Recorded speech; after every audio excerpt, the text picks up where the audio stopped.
እንኳን ለግንቦት ልደታ ለእመቤታችን ለቅድስት ድንግል ማርያም የልደት በዓል አደረሳችሁ።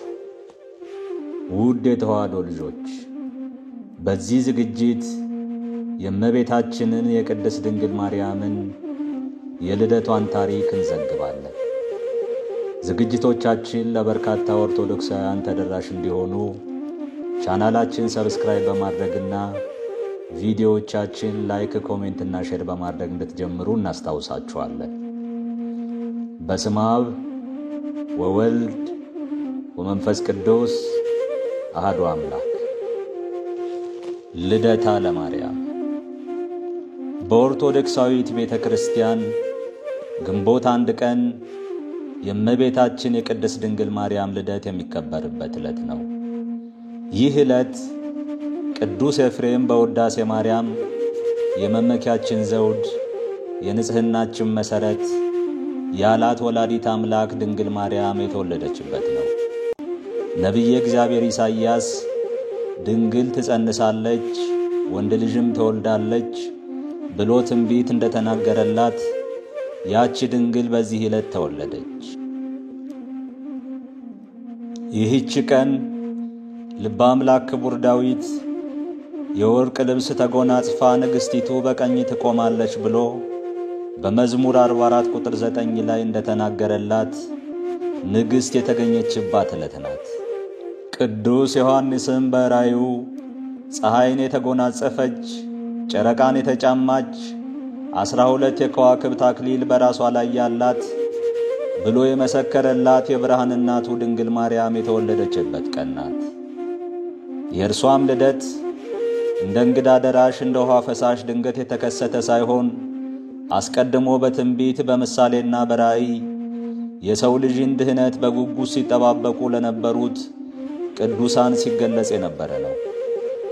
በመጀመሪያም የድንግልን ማርያም ልደት በተመለከተ በነቢያት አንደበት የተነገረውን እናያለን። እግዚአብሔር የዝማሬና የትንቢት ጸጋን ያበዛለት ክቡር ዳዊት ስለ እመቤታችን ቅድስት ድንግል ማርያም ስርወ ልደት አስቀድሞ በመንፈስ ቅዱስ መነጽርነት ተገልጾለት መሠረቶቿ በተቀደሱ ተራሮች ናቸው በማለት ትንቢት ተናግሯል። የተቀደሱ ተራሮች ያለውም የእመቤታችን ስርወ ልደት ከቤተ መንግሥትና ከቤተ ክህነት ከሆኑት ከተቀደሱት ከኢያቄምና ከሐና የመሆኑን ነገር ሲያመለክት ነው። ይህንን ትንቢትና እውነተኛውን የእመቤታችንን የትውልድ ሐረግ አስማምታ ቤተ ክርስቲያን የእመቤታችን ማርያም ትውልዷ በአባቷ በኩል ከንጉሡ ከዳዊት ወገን ነው፣ በእናቷም በኩል ከካህኑ ከአሮን ወገን ነው፣ የአባቷ ስም ኢያቄም ነው፣ የእናቷ ስም ሐና ነው ብላ ታስተምራለች። ቁጥሩ ከአበይት ነቢያት ወገን የሆነው ነቢዩ ኢሳይያስም ጥበብንና ዕውቀትን በሚገልጽ ስለሚመጣውም ነገር ትንቢትን በሚያናግር በመንፈስ ቅዱስ ተመርቶ የእመቤታችን የቅድስት ድንግል ማርያም ልደት ከነገደ እሴይ እንደሚሆንና እርሷም ጽጌ ወይም አበባ የተባለ አካላዊ ቃል ክርስቶስን በፍጹም ድንግልና እንደምትወልድ ተገልጾለት ከእሴይ ስር በትር ትወጣለች፣ አበባም ከእርሷ ይወጣል በማለት ትንቢትን ተናግሮ ነበር። ይህች በትርም ከእሴይ ዘር የተገኘችው በዚህች ዕለት ነውና ልደቷን በታላቅ ድምቀት እናከብራለን። ይህንን መሠረት በማድረግ ሊቁ ቅዱስ ኤፍሬም መልካሟ ርግብ ማርያም ሆይ ደስ ይበልሽ፣ ከእሴይ ስር የተገኘሽ መዓዛሽ ያማረ አበባ አንቺ ነሽ በማለት በውዳሴ አመስግኗታል። በመዝሙር 131 ቁጥር 13 ላይ በአባቶችሽ ፋንታ ልጆች ተወለዱልሽ የተባል የአባቶቻችን ልጆች እኛም እንዲሁ እያልን እናመሰግናታለን። በኦርቶዶክሳዊት ተዋሕዶ ቤተክርስቲያን መጽሐፍት መሠረት የእመቤታችን የትውልድ ስፍራ ሊባኖስ የተባለው ተራራማ ሀገር ነው። በሊባኖስ ስለመሆኑ አስቀድሞ ጠቢቡ ሰለሞን ሙሽራዬ ሆይ ከሊባኖስ ከኔ ጋር ነይ፣ ከሊባኖስ ከኔ ጋር ነይ፣ ከአማና ራስ ከሳኔር ከኤርሞን ራስ ከአንበሶች መኖሪያ ከነብሮችም ተራራ ተመልከች በማለት ተናግሮ ነበር። የዚህ ትንቢት ምስጢርም የእመቤታችን መካነ ልደት የሊባኖስ ተራራ ስለመሆኑ የሚያጠይቅ እንደሆነ ምስክርነታቸው የታመነ የቤተ ክርስቲያን ሊቃውንት ያስረዳሉ። ትንቢትም ሲፈጸም ቅድስት ድንግል ማርያም ግንቦት 1 ቀን በ15ኛው ዓመተ ዓለም ቅድመ ልደተ ክርስቶስ በሊባኖስ ተራራ ተወልዳለች። ኢትዮጵያዊ ቄርሎስ የተባለው የነገረ ማርያም ሊቅ አባ ጊዮርጊስ ዘጋዝጫ እመቤታችን በሊባኖስ እንደምትወለድ አስቀድሞ ሰለሞን የተናገረው ቃልም መፈጸሙን ሲገልጽ የአናብስት ልጅ አልኩሽ ሰለሞን እንዲህ ሲል እንደተናገረ ሙሽራይት ሆይ ከሊባኖስ ተራራ ነይ፣ ከአንበሶች ጉድጓድ ወጥተሽ ነይ፣ ከምርጥ ነገድነት የተነሳ ከሚመካ ወገን የመወለድሽ ዜና እጅግ ግሩም ነው በማለት አመስጥሯል። እመቤታችንም በሊባኖስ ተራራ እንድትወለድ ምክንያት የሆነው በማኅፀን ሳለች የአርሳባንን ልጅ ዓይን በማብራቷና ሳሚናስ የሚባለውን የጦሊቅን ልጅ ከሞት በማስነሳቷ አይሁድ በቅናት ተነሳስተውባቸው ስለነበር ሐናና ኢያቄም ወደ ሊባኖስ ተራራ እንዲሄዱ ታላቁ መልአክ ቅዱስ ገብርኤል ለኢያቄም ተገልጾ ስለነገራቸው እንደሆነ የቤተ ክርስቲያን መጻሕፍት ያስረዳሉ። ከትንቢቱ በተጨማሪም የእመቤታችን የቅድስት ድንግል ማርያም ልደት በራእይና በምሳሌም አስቀድሞ የተገለጸ ነበር። ከዚህም መካከል ከእርሷ 7 ትውልድ አስቀድሞ ለነበሩት ደጋግ ሰዎች እንዲሁም ለእናትና ለአባቷ የተገለጹት ምሳሌዎች በቅዱሳት መጻሕፍት በሰፊው ሰፍረው ይገኛሉ። በቅድስና የሚኖሩ ነገር ግን መካን የነበሩት ቴክታና ጴጥርቃ ነጭ እምቦሳ ከበረታቸው ስትወጣ እምቦሳይቱ እምቦሳ እየወለደች እስከ 6 ስትደርስ ስድስተኛይቱ ጨረቃን ጨረቃዋም ፀሐይን ስትወልድ አይተው በሀገራቸው መፈክረ ሕልም ወይም ሕልም ፈቺ ሊቅ አለና ሄደው ነገሩት። ደግ ልጅ ትወልዳላችሁ፣ ጨረቃይቱ ከፍጡራን በላይ የምትወልድ ልጅ ትወልዳላችሁ። የፀሐይ ነገር ግን አልተገለጸልኝም፣ እንደ ነቢይ እንደ ንጉሥ ያለ ይሆናል አላቸው። እነሱም ጊዜ ተርጉመው ብለውት ሄዱ። ከዚህ በኋላ ልጅ ወለዱ። ስሟንም የተሳልኩትን አገኘሁ የተመኘሁትን አገኘሁ ሲሉ ሄማን አሏት። ሄማን ደርዴርን፣ ደርዴ ቶናን፣ ቶና ሲካርን፣ ሲካር ሄርሜላን፣ ሄርሜላ ሐናን ወለደች። ሐና ለአካለ መጠን ስትደርስ ከቤተ ይሁዳ ለተወለደ ኢያቄም ለሚባል ደግ ሰው አጋቧት። ከኢያቄምና ከሐናም በጨረቃ የተመሰለች ድንግል ማርያም ተወለደች። ኢያቄምና ሐና መካን ስለነበሩ እግዚአብሔር ልጅ ይሰጣቸው ዘንድ ጸልየው ሲሰጣቸው መልሰው ለእርሱ እንደሚሰጡ ስለትን ተስለው ነበር።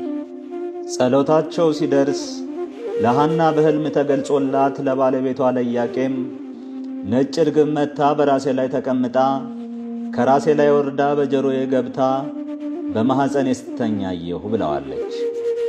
የዚህ ራእይ ምስጢርም ርግብ የተባለች እመቤታችን ቅድስት ድንግል ማርያም ስትሆን ጻዳ ወይም ነጭ መሆኗ ንጽሕናዋ፣ ቅድስናዋ፣ ዘላለማዊ ድንግልናዋ ነው።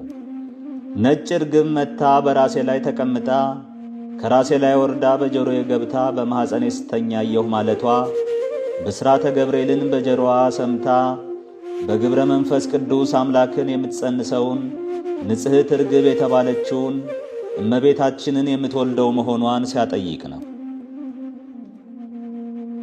የሐዲስ ኪዳን ሊቃውንትም ትንቢተ ነቢያትንና ወንጌልን በማጣጣም የእመቤታችን የቅድስት ድንግል ማርያምን ልደት አመስጥረው አስተምረዋል፣ አመስግነዋል፣ ተቀኝተዋል።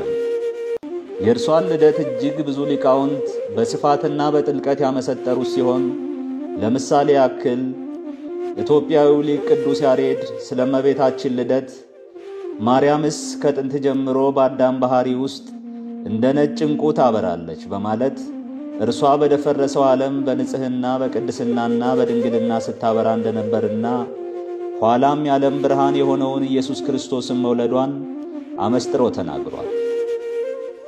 በተጨማሪም ስለ ስርወ ልደቷ ስሮቿ በምድር ጫፎቿም በሰማይ ያሉ የወይን ሐረግ በማለት የተወለደችው በምድር ከነበሩት ኢያቄምና ሐና መሆኑን የወለደችው ግን ሰማያዊውን ንጉሥ እንደሆነ በማመስጠር ዘምሯል። በዚህም ሰውና እግዚአብሔርን ያገናኘች መሰላል መሆኗን ገልጾ አስተምሯል። የብህንሳው ሊቀ ጳጳስ አባ ሕርያቆስም በቅዳሴ ማርያም ድንግል ሆይ በኃጢአት ፍትወት የተጸነስሽ አይደለም፣ በሕግ በሆኑ ሩካቤ ከሐናና ከኢያቄም ተወለድሽ እንጂ በማለት የድንግል ማርያም ጽንሰትና ልደት እንዴት እንደነበር በድርሰቱ አስፍሮታል። ትውልድ ሁሉ ብጽዕት የሚሏት የሁላችን እናት ድንግል ማርያም በሕግ በሆነ ሩካቤ ከሐናና ከኢያቄም ነሐሴ 7 ቀን ተጸንሳ ከ9 ወር ከ5 ቀን በኋላ ግንቦት 1 ቀን ተወልዳለች። እርሷም ስትጸነስ ጀምሮ መንፈስ ቅዱስ ከጥንታ አብሶ ጠብቋታል፣ አበሳው አልነካትም። ይህንንም ነቢይ እግዚአብሔር ኢሳይያስ በኃጢአት በተከበበ መርገም በሞላበት ዓለም ውስጥ ከኃጢአት ከበደል ርቃ ተለይታ እንደ ጌዴዎን ጸምር በንጽሕና የተገኘች ንጽሕት ዘር መሆኗን ሲያስረዳ የሰራዊት ጌታ እግዚአብሔር ዘርን ባያስቀርልን ኖሮ እንደ ሶዶም በሆንን እንደ ገሞራም በመሰልን ነበር በማለት ተናግሯል። እንዲሁም ጠቢቡ ሰለሞን ንጽሕናዋን በትንቢት መነጽር አይቶ ወዳጄ ሆይ ሁለንተናሽ ውብ ነው፣ ምንም ነውር የለብሽም፣ ሙሽሪት ሆይ ከሊባኖስ ነይ በማለት በንጽሕና በቅድስና ያጌጠች መርገመ ሥጋ መርገመ ነፍስ ያልነካት የድነታችን ምክንያት የንጽሕናችን መሠረት የሰው ባህሪ ከእግዚአብሔር ጋር እንዲዋሃድ ምክንያት የሆነች ንጽሕት የሰርግ ቤት ድንግል ማርያም በሊባኖስ የመወለዷን ነገር አስቀድሞ ነግሮናል። የቀርጤሱ ቅዱስ እንድርያስ የከበረ ስለሆነው ስለ እመቤታችን ቅድስት ድንግል ማርያም ልደት ታላቅነት ይህ በዓል በሐዲስና በብሉይ ኪዳን መካከለኛ መገኛ ሆነ። ምሳሌዎቹ በእውነታ አሮጌው በአዲስ ቃል ኪዳን ተተኩ። ፍጥረት ሁሉ በደስታ ይዘምራል፣ የዚህን ቀንም ደስታ ይካፈላል። ይህ ዕለት ጌታ መቅደሱን የሠራበት ዕለት ነው። ይህ ዕለት ትልቅ ሕንፃ የታነጸበትና ፍጡር የፈጣሪ ማደሪያ ለመሆን የተዘጋጀበት ዕለት ነው በማለት ገልጾታል። በእውነት የእርሷ ልደት የልዑል ማደሪያው መቅደስ የተሠራበት ዕለት ነውና ሁላችን እናከብረዋለን። በዚህም ዕለት እነሆ ዛሬ በእመቤታችን ልደት ደስታ ሆነ እያልን እንዘምራለን። ይህችን የልዑል ማደሪያ እናቷ ሐናና አባቷ ኢያቄምም በእጅጉ ተደስተው በተወለደች በ8ኛ ቀኗ ስሟን ማርያም ብለው ሰይመውታል። የእመቤታችን የልደት በዓል አከባበር አባታችን አዳም በኃጢአት ከወደቀ በኋላ ንስሐ በገባ ጊዜ አምላካችን ጌታ እግዚአብሔር የድነት ቃል ኪዳን ገባለት። ቃል ኪዳኑም ከልጅ ልጅ ተወልጄ አድንሃለሁ የሚል ነበር። ስለሆነም አዳም 5500 ዘመን የሕይወት ምክንያት የሆነች የልጅ ልጁ እመቤታችን ድንግል ማርያም ከአብራኩ ከተከፈሉ ቅዱሳን ልጆቹ የምትወለድበትን ቀን ተስፋ እያደረገ ኖረ። የእመቤታችንን የድንግል ማርያምን የመወለዷን ዜና ተስፋ በማድረግ ሴት ይላት የነበረው ሚስቱን ሔዋንን በእመቤታችን ምሳሌነት ሔዋን የሔዋን ሁሉ እናት ብሎ ሰየማት። ዳግማዊ አዳም የተባለ ክርስቶስም የአዳምን ተስፋ በመስቀል ላይ በፈጸመ ጊዜ እውነተኛዋን ሔዋን ድንግል ማርያምን በዮሐንስ ወንጌላዊ በኩል ለሔዋን ምእመናን ሁሉ እናት አድርጎ ሰጠ። ይህን የከበረ ምስጢር የማይረዳ ክርስቲያን እንዴት ያሳዝናል! እኛ ኦርቶዶክሳውያን ክርስቲያኖች ግን የቀዳማዊ አባታችንን የአዳምን እንዲሁም በዳግም ተፈጥሮ ያከበረንን ዳግማዊ አዳም የተባለ የጌታችን የመድኃኒታችን የኢየሱስ ክርስቶስን ቃል ተቀብለን የሔዋን ሁሉ እናት ድንግል ማርያምን ልደቷን በፍጹም ደስታ እናከብራለን። ከተወደደ ልጇ ምሕረትን ትለምንልን ዘንድ ወደ እርሷ እናንጋጥጣለን። በኦርቶዶክሳዊት ተዋሕዶ ቤተክርስቲያን ያለን ምእመናን ከጌታችን ልደት ቀጥሎ በታላቅ ድምቀት የምናከብረው የልደት በዓል የእመቤታችንን የቅድስት ድንግል ማርያምን የልደት ቀን ነው። ስለ ቅዱስ ዮሐንስ በሉቃስ ወንጌል 1 ቁጥር 14 ላይ በመወለዱ ብዙዎች ደስ ይላቸዋል ተብሎ ከተጻፈ የድንግል ማርያም ልደት ምንኛ የሚያስደስት ይሆን? የነቢያቱ ትንቢት የተፈጸመበት፣ የታየው ራእይም በገሃድ የተከናወነበት፣ የብሉይ ኪዳን ማብቂያ የሐዲስ ኪዳን መጀመሪያ ናትና ልደቷ ለሰው ልጅ ሁሉ ታላቅ የደስታ ቀን ነው። ሰማያውያን ቅዱሳን መላእክትም በንጽህናዋ በቅድስናዋ ተደንቀው እህት ነያ እህታችን እነኋት ብለው ያመሰግኗታል። በዘመናችን ያሉ የሰዎች ልደት በድምቀት የሚከበር ከሆነ ለሰው ልጅ መዳን ምክንያት የሆነች የአምላክ እናት የተወለደችበት ቀን ምንኛ ሊከበር ይገባው ይሆን? ቤተ ክርስቲያን የቅድስት ድንግል ማርያምን ልደት በታላቅ ድምቀት የምታከብረው ከዚህ ታላቅ በዓል በረከት ረድኤት እንድናገኝበት ነው። የሕይወት ክርስቶስ እናት ዛሬ ተወልዳለችና። በኦርቶዶክሳዊት ተዋሕዶ ቤተ ክርስቲያን ትውፊት መሠረት ሐናና ኢያቄም ከአይሁድ ለማምለጥ ተሰደው በአድባረ ሊባኖስ ስር እመቤታችንን ወለዱ።